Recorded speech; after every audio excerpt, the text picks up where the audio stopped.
সুপ্রিয় সপ্তম শ্রেণীর শিক্ষার্থীবৃন্দ, আশা করছি সবাই ভালো রয়েছে।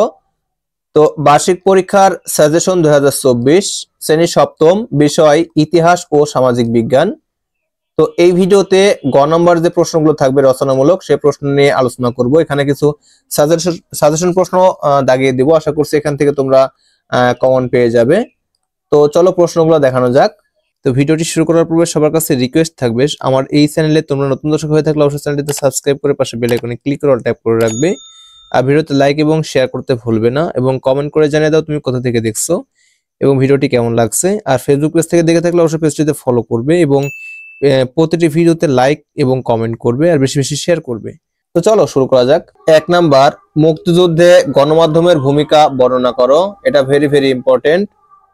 2 নাম্বার, সমাজে প্রচলিত রীতিনীতি মেনে চলার সুফল ব্যাখ্যা করো। 2 নাম্বার, সমাজ কাকে বলে, কি কি উপাদান দ্বারা সমাজ গঠিত হয়। এটা ভেরি ভেরি ইম্পর্টেন্ট। 3 নাম্বার, টেকসই উন্নয়ন কাকে বলে, পরিবার ও বিদ্যালয়ে সম্পদের টেকসই ও ব্যবহারমূলক কাজের 3টি করে বর্ণনা দাও। এটা ভেরি ভেরি ইম্পর্টেন্ট। 1 নম্বর প্রশ্ন, অর্থনীতি কি, প্রাচীনকালের শিল্প অর্থনীতি সম্পর্কে লেখো।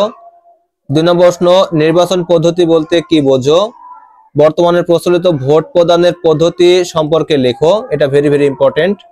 4 নম্বর প্রশ্ন, মুক্তিযুদ্ধে বিশ্ব রাজনীতির হালচাল বর্ণনা করো। 5 নম্বর প্রশ্ন, জাতীয় সংসদের কার্যক্রম বর্ণনা করো। এখানে মুক্তিযুদ্ধে যে বিশ্ব রাজনীতির হালচাল, এটা ভেরি ভেরি ইম্পর্টেন্ট। 3 নম্বর, পণ্য কাকে বলে, পণ্যদ্রব্যের 3টি পর্যায়ে বুঝিয়ে লেখো উদাহরণ সহ। 5 নম্বর প্রশ্ন, মূল্যবোধ সমাজের মানুষকে কিভাবে প্রভাবিত করে, সমাজে প্রচলিত কয়েকটি মূল্যবোধের নাম লেখো। এটা ভেরি ভেরি ইম্পর্টেন্ট। 2 নম্বর প্রশ্ন, ব্লু ইকোনমি বা সুনীল অর্থনীতি কি, বাংলাদেশে কিভাবে সুনীল অর্থনীতির নবদিগন্ত উন্মোচিত হয়েছে। 4 নম্বর প্রশ্ন, মুক্তিযুদ্ধে গণমাধ্যমের ভূমিকা বর্ণনা করো। Very very important.